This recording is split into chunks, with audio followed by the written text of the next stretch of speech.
नमस्कार विद्यार्थी मित्रांनो, आज आपण इयत्ता 7वीचा इतिहासाचा पाठ पाहणार आहोत आणि मी तुमची टीचर अस्मिता गवंडी.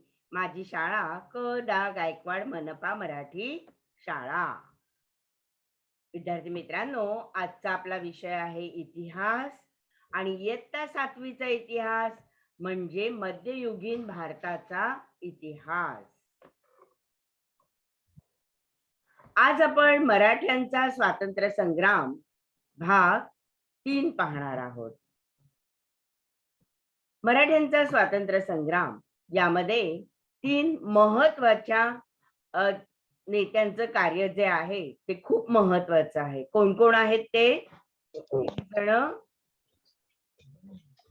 छत्रपती संभाजी महाराज, छत्रपती संभाजी महाराज, छत्रपती राजाराम महाराज आणि महाराणी ताराबाई. Very good. आणि महाराणी ताराबाई. या 3 जणांचं जे कार्य आहे मराठ्यांच्या स्वातंत्र्य संग्रामात ते अत्यंत महत्वाचं आहे. या तिघांनीही स्वराज्य रक्षणासाठी मुघलांशी प्रखर लढा दिला आणि याच लढ्याला काय म्हणतात? मराठ्यांचा स्वातंत्र्य संग्राम. अगदी बरोबर. आपण मागील पाठाची उजळणी जरा पाहूया. पहिल्या भागात आपण काय पाहिलं? कोणाचं कार्य पाहिलं पहिल्या भागात? छत्रपती संभाजी महाराज. अगदी बरोबर. जे स्वातंत्र्य संग्राम हा मराठ्यांच्या पर्वातील इतिहासातील एक रोमहर्षक तेजस्वी पर्व आहे. या पर्वातील पहिला भाग जो आहे तो आहे छत्रपती संभाजी महाराजांचा. छत्रपती संभाजी महाराज ज्या वेळेला दक्षिणेत होते म्हणजे महाराष्ट्रात होते त्यावेळेला मुघल बादशाह औरंगजेब हा दिल्लीत होता. तो दक्षिणेत का आला बरं? कशासाठी आला दक्षिणेत? संभाजी महाराजांना पकडायला. नाही, सुरुवातीला देणं घेणं नव्हतं. मुघल बादशाला औरंगजेब जो आहे तो दक्षिणेत येण्यामागचं कारण काय होतं? नेमकं कारण काय होतं? त्याच्या मुलाला आणायला आलेला तो. त्याच्या मुलाला आणायला म्हणण्यापेक्षा त्याच्या मुलाचं पारिपत्य करण्यासाठी. कारण तो भांडून आला होता वडिलांशी, है ना.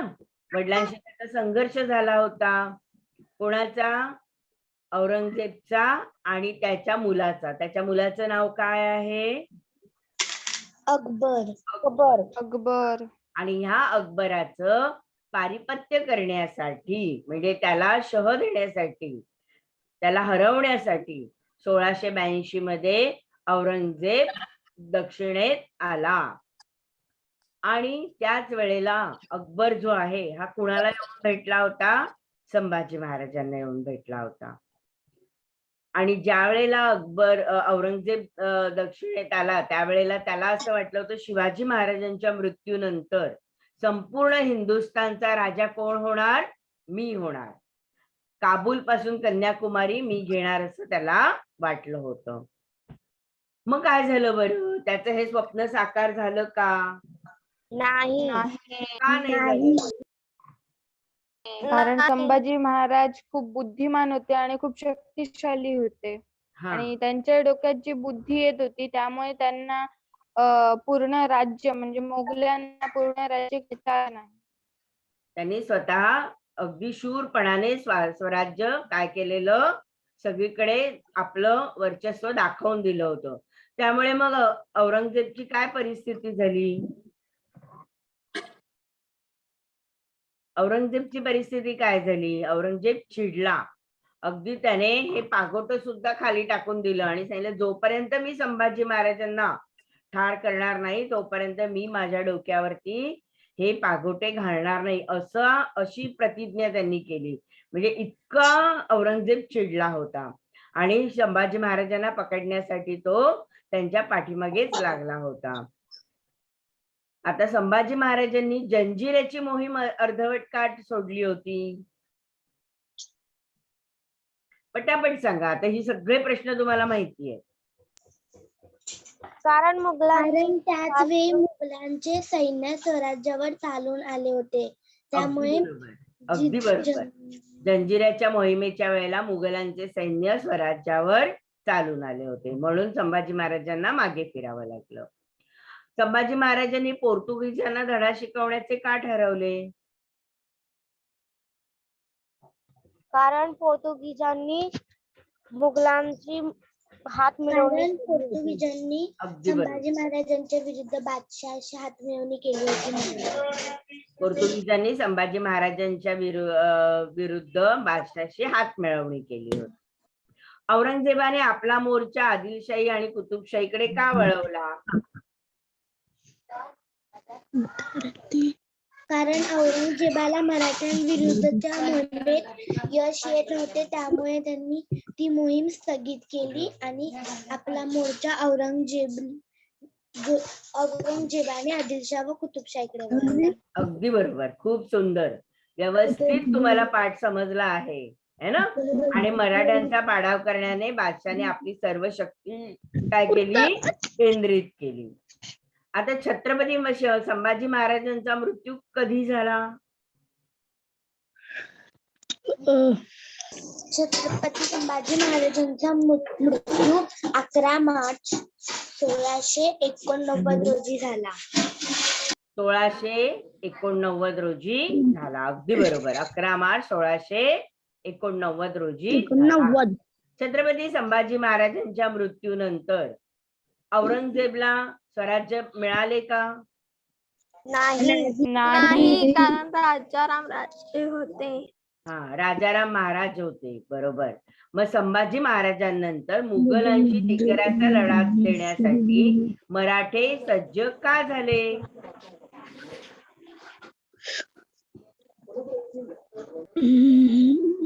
मराठे सज्ज का झाले?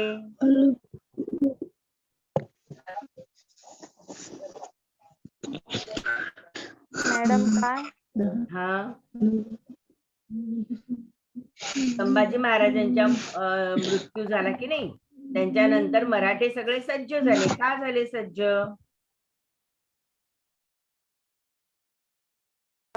कारण संभाजी राजे आता गेले, संभाजी राजांऐवजी कोण येणार म्हणून.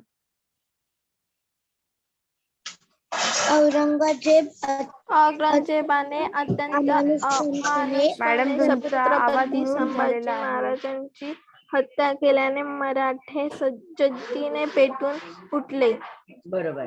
त्याने राजा हे वाक्य खूप महत्वाचे की औरंगजेबचा औरंगजेबने अत्यंत अमानुषपणे छत्रपती संभाजी महाराजांची हत्या केली होती, हो की नाही? आणि म्हणून मराठे जिद्दीने पेटून उठले की त्यांना आपल्या राजाला अशा पद्धतीने मारलं हे अजिबात सहन झालं नव्हतं. आणि म्हणून त्यांनी काय केलं? राजारामाला छत्रपती केलं आणि स्वराज्याच्या रक्षणासाठी मुघलांशी लढा देण्यासाठी मराठा सज्ज झाले होते. आता राजाराम महाराजांचं कार्य बघूया.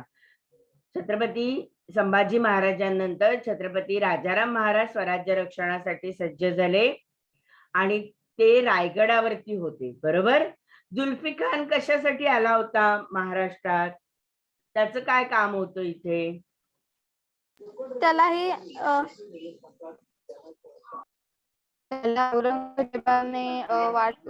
औरंगजेबाने वाटलं म्हणून त्याने रायगडावर वेढा घातला होता महाराजांच्या पत्नी ताराबाईसह मारण्यासाठी. म्हणजे छत्रपती संभाजी महाराजांचा मृत्यू झाला तर त्यांना औरंगजेबला काय वाटलं की आता स्वराज्यामध्ये कोणीच उरलेलं नाहीये, मराठ्यांचे स्वराज्य आता आपण सहज आपल्या ताब्यात घेऊ शकतो. मग रायगडावरती संभाजीची पत्नी येसुबाई आहे, राजाराम महाराज, ताराबाई ताराबाई. आहे, या सगळ्यांना आपण आरामात कैद करू शकतो है ना. आणि म्हणून रायगडाला वेढा घालण्यासाठी त्याने जुल्फिर खान या सरदाराला तिथे पाठवलं. आणि त्यावेळेला रायगडावरती संभाजीची पत्नी कोण आहे? संभाजीच्या पत्नी येसूबाई. येसूबाईच्या मुलाचं नाव शाहू महाराज. शाहू महाराज. आणि त्यांचा धाकटा मुलगा भाऊ, त्यांचा धाकटा भाऊ कोण? हा राजाराम. राजाराम. आणि त्याची पत्नी ताराबाई. ताराबाई. बरोबर. छत्रपती राजाराम, येसूबाई आणि ताराबाई, महाराणी ताराबाई हे सगळे रायगडावरती होते. आता येसूबाईंनी सांगितलं की आपण सगळे एकत्र राहणं योग्य नाही, म्हणून राजारामाला कुठे पाठवलं? जंजीर किल्ल्यावर. कुठे? परत सांगा.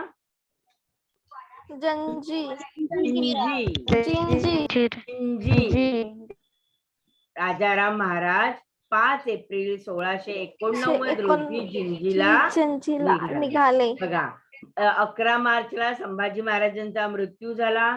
1 महिना पण नाही गेला की 5 एप्रिलला छत्रपती राजाराम महाराजांना छत्रपती घोषित केलं आणि त्यांना जिंजीला पाठवलं, कारण स्वराज्य राखणं गरजेचं होतं. महाराणी येसूबाईच्या नेतृत्वाखाली रायगड लढावा असे धोरण सगळ्यांनी असं का ठरवण्यात आलं?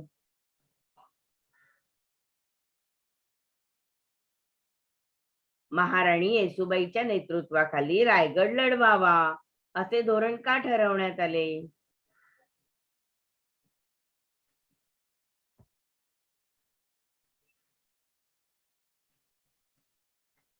सांगितलेलं ना आता. बघा, औरंगजेब बादशाने जुलबीर कारखाना रायगडाला वेढा घालण्यासाठी पाठवले. त्यावेळी राजाराम महाराज, महाराणी ताराबाई, संभाजी महाराजांची पत्नी येसूबाई व पुत्र शाहू हे रायगडावरच होते.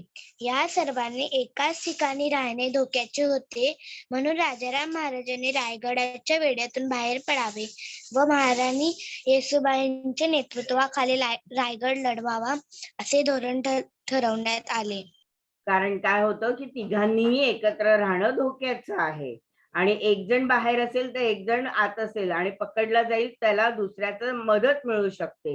या हेतूने येसूबाईंनी काय निर्णय घेतला की राजाराम महाराजांनी रायगडाच्या वेढ्यातून बाहेर पडावं आणि जिंजीला जावं आणि स्वतः त्या रायगड लढवण्यासाठी सज्ज झाल्या. आता हा जिंजीचा किल्ला जो आहे हा अभेद्य होता, बरोबर. आणि राजाराम महाराज तिकडे गेले होते, म्हणून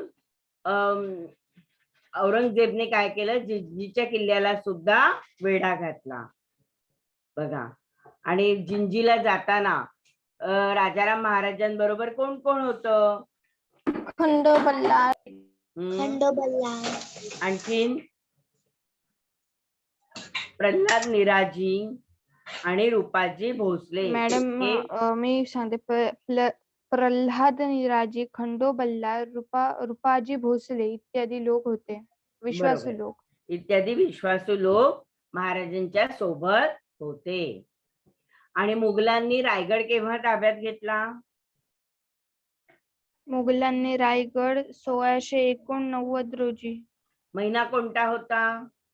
महिना नोव्हेंबर होता. हा, म्हणजे एप्रिल मध्ये राजाराम महाराज जिंजीला गेले, बरोबर. एप्रिल मध्ये राजाराम महाराज जिंजीला गेले. एप्रिल, मे, जून, जुलै, ऑगस्ट, सप्टेंबर, ऑक्टोबर, नोव्हेंबर, जवळजवळ 8 महिने येसूबाईंनी मुघलांशी लढा दिला. आणि शेवटी नोव्हेंबर 1689 रोजी रायगड मुघलांनी ताब्यात घेतला आणि येसूबाई आणि छोट्या शाहूला त्यांनी कैद केले. बघा, राजाराम महाराजांनी जिंजीला जाताना स्वराज्य रक्षणाची जबाबदारी कोणावर सोपवली होती? राजाराम महाराजांनी चिंचणीला जाताना स्वराज्य रक्षणाची जबाबदारी रामचंद्र पंत, अमात्य शंकरराजे नारायण सचिव, संताजी घोरपडे व धनाजी जाधव यांच्यावर सोपवली. अगदी बरोबर. कोण कोण आहे? रामचंद्र अमात्य, शंकराजी नारायण सचिव, संताजी घोरपडे आणि धनाजी जाधव. संताजी घोरपडे आणि धनाजी जाधव यांनी एवढा धुमाकूळ घातला महाराष्ट्रात की मुघलांचे घोडे जर पाणी पित नसतील तर ते चेष्टेने विचारत, म्हणजे मुघलांचं सैन्य त्या घोड्यांना चेष्टेने विचारत की तुला पाण्यामध्ये धनाजी दिसतो का? तू पाणी का पित नाहीये? एवढ्या दहशत या संताजी घोरपडे आणि धनाजी जाधवांनी मुघलांवरती बसवली होती. आता बादशाने काय केलं? मराठी सरदारांना आपल्या बाजूला वळवून घेण्यासाठी त्यांना जहागिरी द्यायला सुरुवात केली. हीच गोष्ट राजाराम महाराजांनी पण केली की मराठ्यांना जर आपल्या बाजूने घ्यायचं असेल तर त्यांना जहागिरी दिली पाहिजे. आणि मराठे राजाराम महाराजांच्या बाजूने वळते झाले. त्यानंतर मुघलांनी जिंजीला वेढा दिला आणि त्या वेढ्यातून राजाराम महाराज निसटले आणि महाराष्ट्रात आले. ठीक आहे. महाराष्ट्रात आल्यानंतर राजाराम महाराजांचे निधन झाले. केव्हा बरे त्यांचे निधन झाले आणि का झाले? राजाराम महाराजांचे निधन 2 मार्च 1700 रोजी अल्पशा आजाराने सिंहगडावर निधन झाले. बरोबर. अगदी किरकोळ आजारपण आलं, म्हणजे त्यांना काही मारलं वगैरे नाही मुघलांनी, ते त्याच्यात मृत्यू नाही झाला, पण ते स्वतः आजारी पडले आणि आजारपणामध्ये त्यांचं मार्च 1700 मध्ये सिंहगडावरती निधन झालं.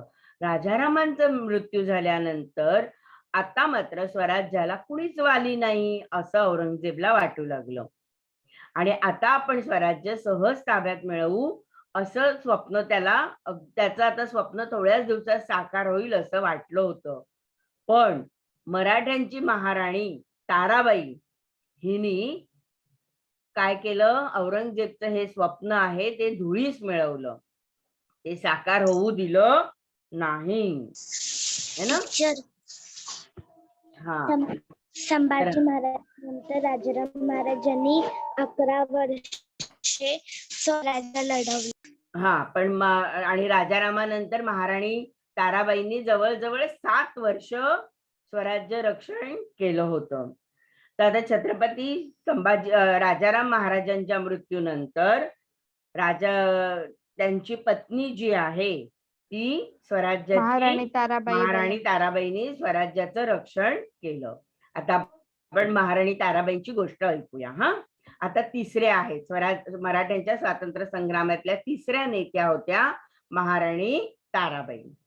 महाराणी ताराबाई ह्या राजाराम महाराजांच्या पत्नी आणि शिवाजी महाराजांचे सेनापती हंबीरराव मोहिते यांच्या त्या कोण होत्या? कन्या होत्या. राजाराम महाराजांच्या मृत्यूनंतर औरंगजेबला असं वाटलं होतं की आपण आता संघर्ष जिंकला, पण तसं झालं नाही. त्याने अनेक लढाया जिंकल्या होत्या, तरी सुद्धा मराठ्यांविरुद्धचं जे युद्ध आहे हे युद्ध त्याला जिंकता आले नाही. कारण आता परिस्थिती अशी झाली होती की औरंगजेब सुद्धा म्हातारा झाला होता आणि त्याला स्वराज्याचं जे नेतृत्व महाराणी ताराबाई करत होत्या त्यांच्याशी लढा देणं सोपं झाले नाही.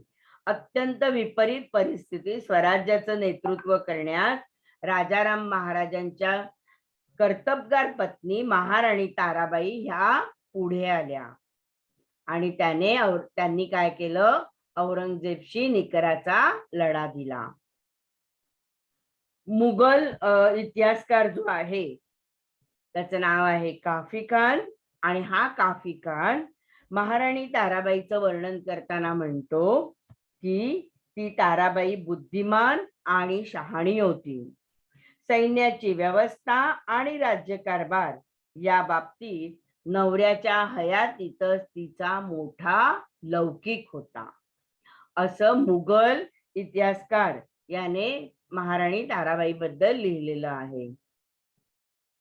छत्रपती राजाराम महाराजांच्या मृत्यूनंतर महाराणी ताराबाईंनी आपल्या सरदारांच्या साह्याने अत्यंत प्रतिकूल परिस्थितीत स्वराज्याचा संघर्ष नेटाने पुढे चालू ठेवला. बघा, राजाराम महाराजांच्या मृत्यूनंतर अतिशय अवघड परिस्थितीमध्ये स्वराज्याच्या राज्यकारभाराची सर्व सूत्र हाती आल्यावर त्या खचून गेल्या नाहीत, तर त्यांनी मुघलांशी यशस्वी लढा दिला. त्यांनी अशा अवघड परिस्थितीत आपल्या स्वराज्यातील जे कर्तबगार सरदार होते त्यांना आपल्या हाताशी धरलं होतं.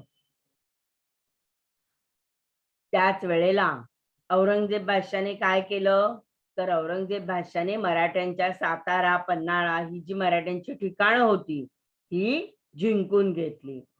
यामुळे महाराणी ताराबाई खचल्या का? बिलकुल नाही.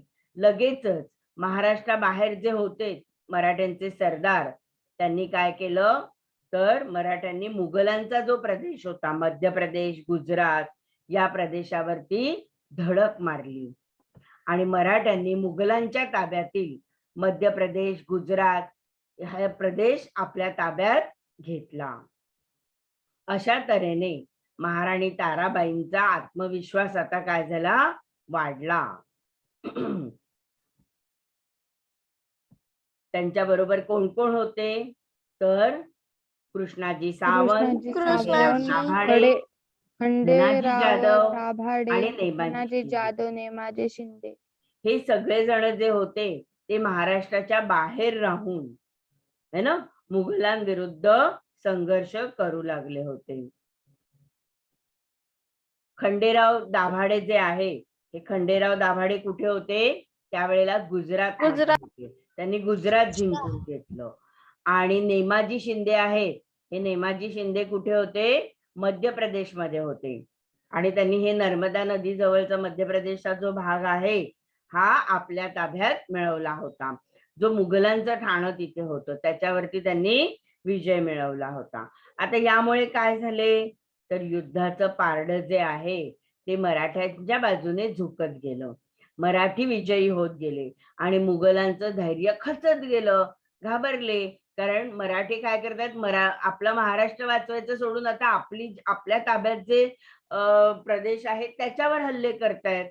आणि तिथे त्यांचं थोडं दुर्लक्ष झालं होतं, कारण औरंगजेबचं सैन्य कुठे आलं होतं, मराठ्यांवरती चालून आलेलं. आणि बाहेरून आता मराठ्यांच्या बाहेरचा जो गुजरात, मध्य प्रदेशचा भाग आहे हा महाराणी ताराबाईंनी तिकडे यश मिळवायला सुरुवात केली.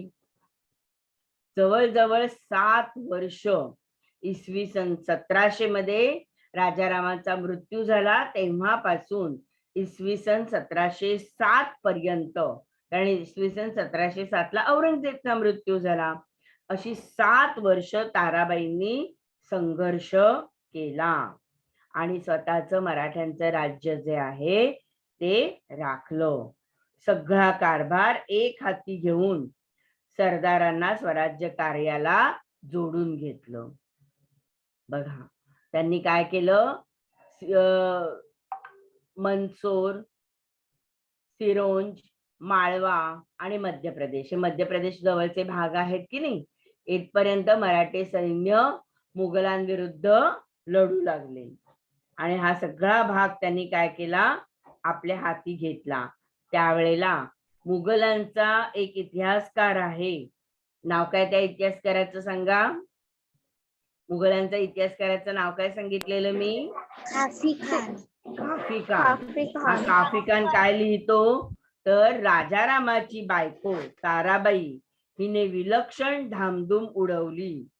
ती तिच्या सैन्याच्या नेतृत्वाचे आणि मोहिमांच्या व्यवस्थेचे गुण प्रकर्षाने प्रकट झाले. त्यामुळे मराठ्यांचे आक्रमण आणि त्यांची धामधूम दिवसेंदिवस वाढत गेली.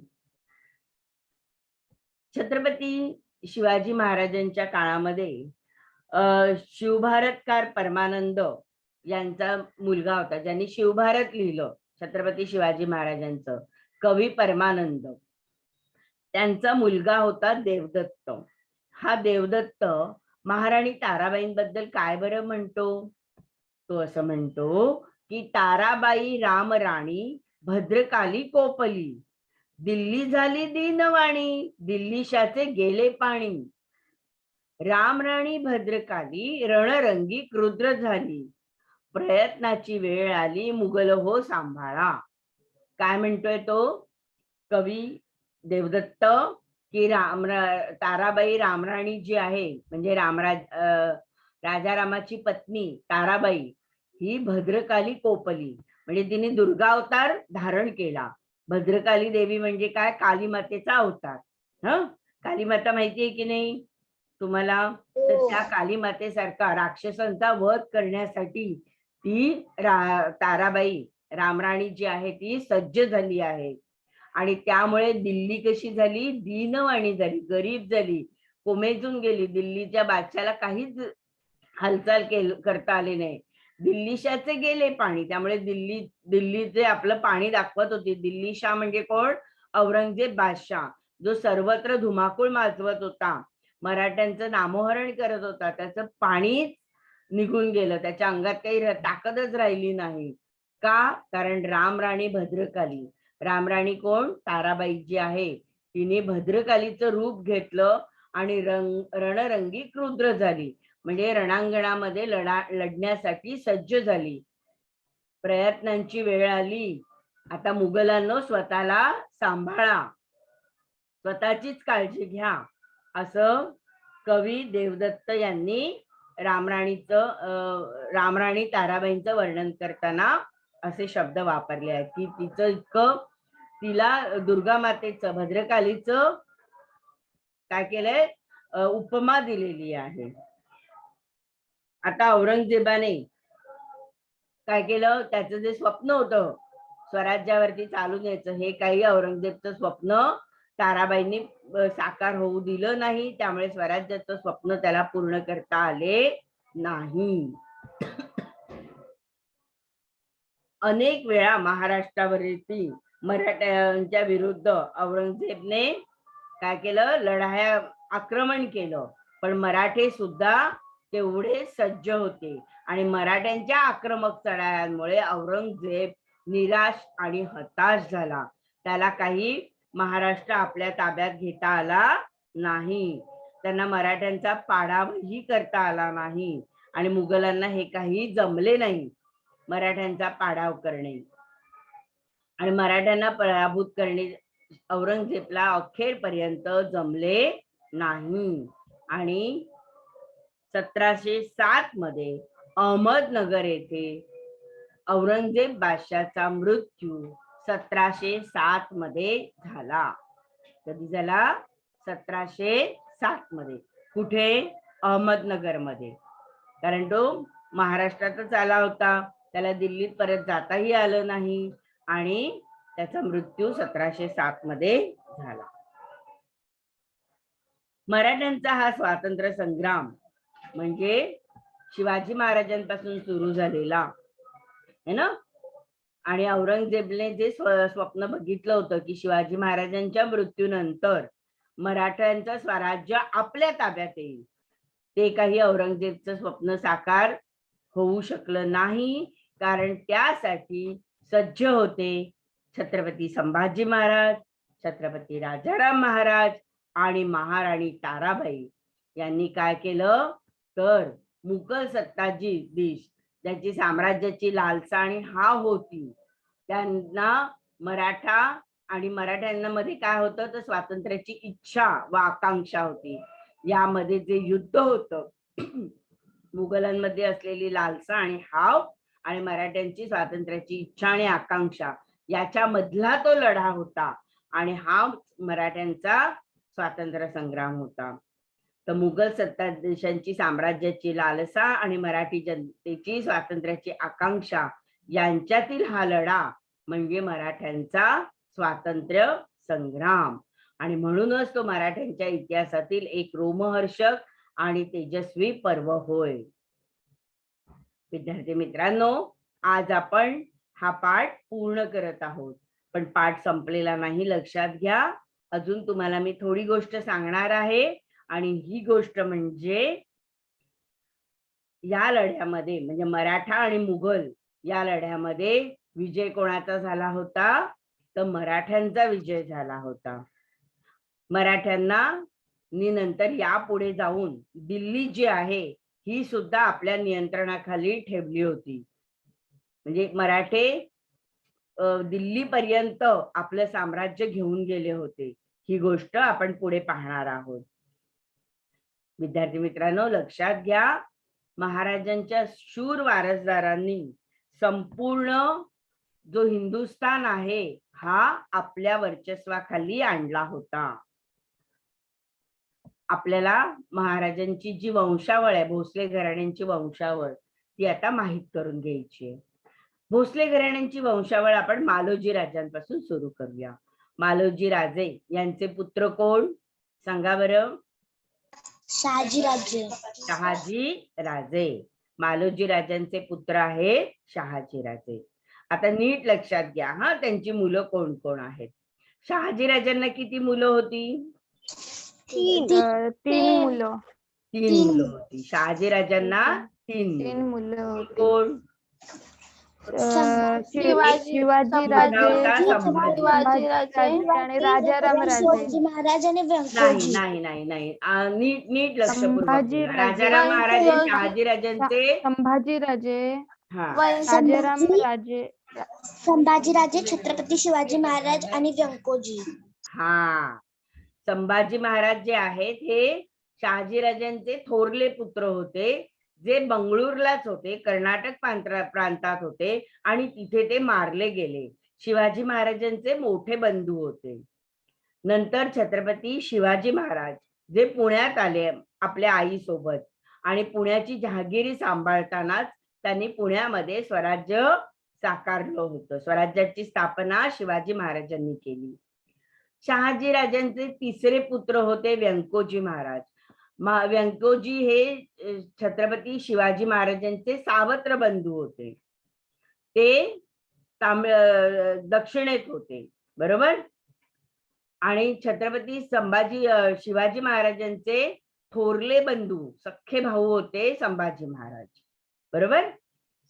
संभाजी जे आहेत हे थोरले बंधू होते, सख्खे होते, आणि व्यंकोजी आहे ते सावत्र बंधू होते.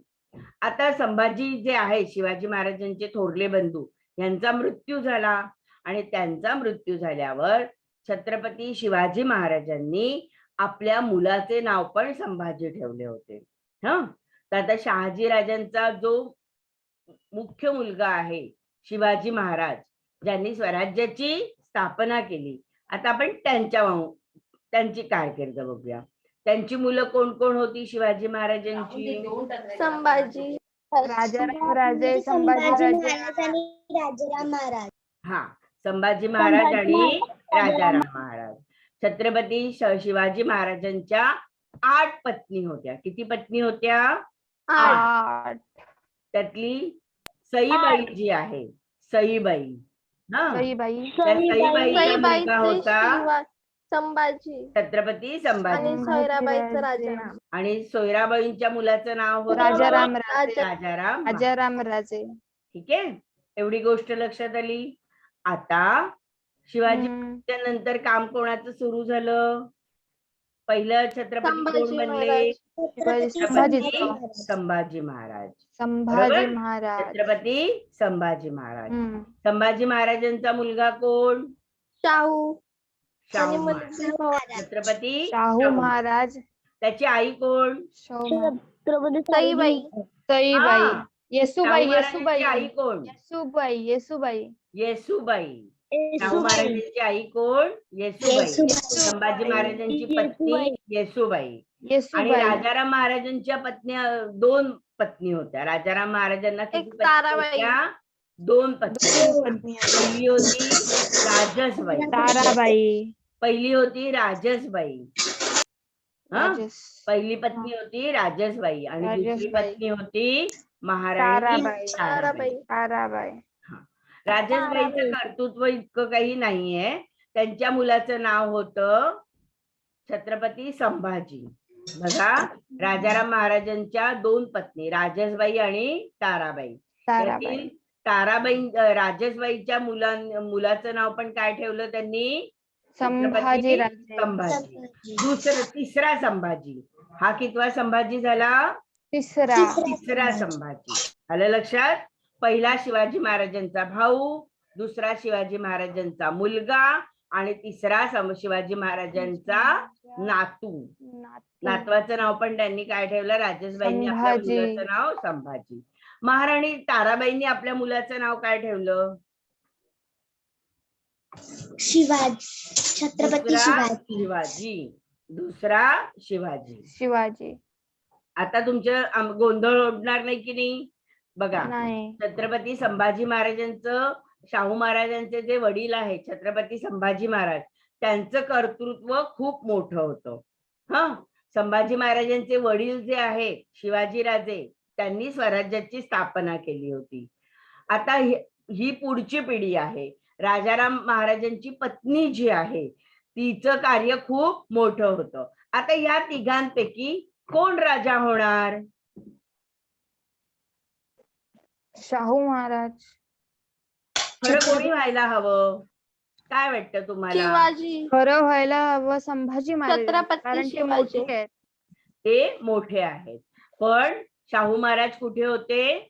बादशाहच्या कैदेत होते, हो की नाही?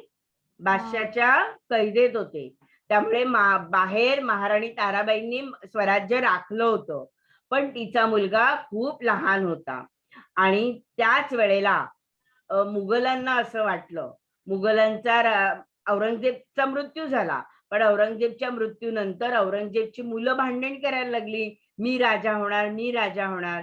आणि यातच त्यांनी असा विचार केला की आता जर शाहू महाराजांना सोडलं तर शाहू महाराज आणि महाराणी ताराबाई यांच्यामध्ये सुद्धा वाद होऊ शकतात. आणि ही जी गोष्ट आहे की नाही, ही आपण आता पुढच्या तासाला अभ्यासणार आहोत. काय बरं घडलं असेल की आपण नीट पैकी छानपैकी अगदी पुढच्या तासाला अभ्यासणार आहोत. फक्त मी आता तुम्हाला काय सांगितली, ती गोष्ट सांगून दिली की काय घडणार आहे पुढे. आपण चित्रपटाचा कसा प्रोमो बघतो की नाही, तसा प्रोमो मी सांगितला. तर आता ह्याच्या पुढची वंशावळ लक्षात घ्या. शाहू महाराजांना काही मुलगा झाला नाही. छत्रपती शाहू महाराजांना मग नंतर मुलगा झाला नाही, पण छत्रपती दुसरा शिवाजी आहे. छत्रपती शाहू महाराज आणि छत्रपती दुसरा शिवाजी म्हणजे महाराणी ताराबाईंचा मुलगा. यांचा मुलगा छत्रपती रामराजा. यांनाच छत्रपती शाहू महाराजांनी साताऱ्याच्या गादीवरती बसवलं. आणि नंतर शाहू महाराज राजे झाले. साताऱ्याची गादी शाहू महाराजांनी सांभाळली, पण त्यांनी नंतर पुढे आपला वारस कोणाला म्हणून घोषित केलं? तर छत्रपती रामराजांनाच घोषित केलं. पण या पुढे छत्रपतींचं काम फार कमी आहे आणि पेशव्यांचं काम सुरू झालं. पेशवे म्हणजे कोण? प्रधानमंत्री. आपण बघितलं की नाही, शिवाजी महाराजांच्या काळात सुद्धा अष्टप्रधान मंडळ तयार झालं होतं. तसंच शाहू महाराजांनी सुद्धा अष्टप्रधान मंडळ निर्माण केलं होतं आणि पुढचं काम जे आहे ते पेशव्यांनी बघितलं. पहिला पेशवा म्हणजे प्रधानमंत्री, आणि पेशव्यांचं काम जे आहे ते आपण पुढच्या पाठामध्ये विस्ताराने अभ्यासणार आहोत. ठीक आहे. आता तुम्हाला व्यवस्थित भोसल्यांची वंशावळ समजलेली आहे. आता पुढच्या तासाला गोंधळ करणार नाहीत. हा पाठ पुन्हा एकदा वाचा, कारण हा पाठ मागील शिवाजी महाराजांचं कार्य आणि पुढील पेशव्यांची कारकीर्द याच्यामधला हा महत्वाचा भाग आहे. यामध्ये कोणाचा मुलगा कोण आणि कोणी काय काम केलं हे तुमच्या डोक्यात एकदम फिट बसलं पाहिजे, म्हणजेच तुम्हाला पुढचे पाठ खूप छान प्रकारे समजून येतील. ठीक आहे विद्यार्थी मित्रांनो, आता आपण इथेच थांबणार आहोत. धन्यवाद.